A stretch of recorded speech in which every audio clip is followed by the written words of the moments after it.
गेल्या काही दिवसांपूर्वी महसूल पोलीस ठाण्याच्या हद्दीत चामरलेणीच्या पायथ्याशी कंटेनर चालक उमेश आंबिगार वय 34 वर्ष राहणार मरकुंडा तालुका बिदर कर्नाटक याचा अज्ञात इसमांनी दगडाने ठेचून खून केला होता। खून करून संशयित हे पसार झाले होते।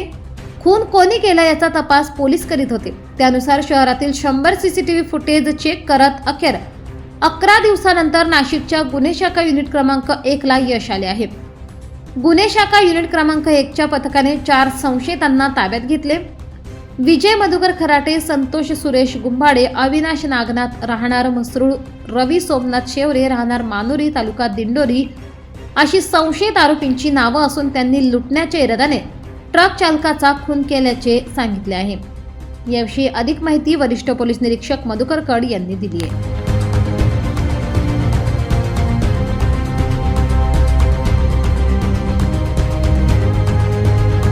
चामरलेणी बोरगड म्हसरूळ पोलिसांच्या हद्दीमध्ये एका युवकाची बॉडी सापडली होती।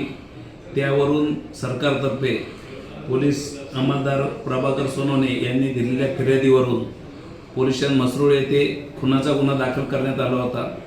त्यामध्ये समांतर तपास करत असताना गुन्हे शाखा युनिट 1 चे श्री प्रवीण वाघमारे, विशाल काटे, विशाल देवरे, मरकड, संदीप भांड, आप्पा पानवळ, मुक्तार शेख या सर्वांनी मिळून तिथे कंटिन्यू 11 दिवस आम्ही CCTVची पाहणी केली। सर्व आजूबाजूचा परिसर पिंजून काढला। पेठ दिंडोरी तालुक्यामध्ये जाऊन अक्षरशः 200 किलोमीटर प्रवास करून सर्व माहिती घेतली आणि तांत्रिक विश्लेषणाच्या आधारे आम्ही हा तपास पूर्ण केलेला आहे। या तपासामध्ये आम्ही एकूण आता 4 आरोपी ताब्यात घेतलेले आहेत। हा जो खुनाचा प्रकार घडण्यात आलेला होता तो ट्रक ड्रायव्हर होता। त्याच्याजवळून पैसे लुटण्याच्या उद्देशाने हा खून करण्यात आलेला आहे। त्याला ह्या 3 जणांनी 4 पैकी यातील 3 आरोपींनी त्यांच्या मोटरसायकलवर घेऊन जाऊन आधी ATM मध्ये गेले होते।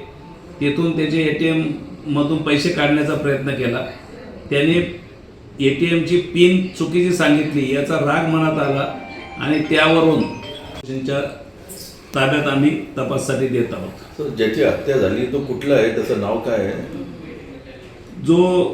ज्याची हत्या झाली होती तो कर्नाटकमधला होता आणि ट्रक ड्रायव्हर होता। सर, या तपासादरम्यान आपण किती परिसरातील कुठलाही सुरागा नसताना CCTV तपासले, किती CCTV तपासले? जवळजवळ आम्ही 60 किलोमीटरच्या परिसरातील सर्व CCTV फुटेज पाहिले आहेत।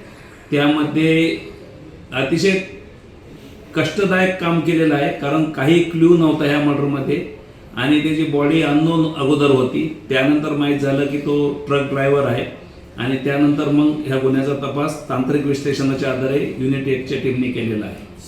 संशयितांची पार्श्वभूमी काय आणि त्यांचे नाव काय?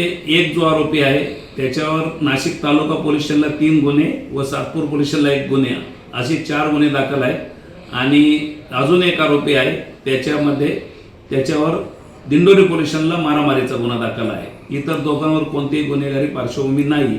हे सर्व आरोपी हे लेबर क्लासमधले आहेत, पण लुटण्याच्या बहाण्याने यांनी हे काम केलेलं आहे। सर, यांचा उद्देश काय होता? मारायचा होता? लुटमार करायची होती। पैसे यांचे गाडीतलं पेट्रोल संपलेलं होतं। मग एकाने टीप दिली की या ड्रायव्हरकडे पैसे मिळतील आणि त्यावरून त्यांनी हा प्रकार केलेला आहे।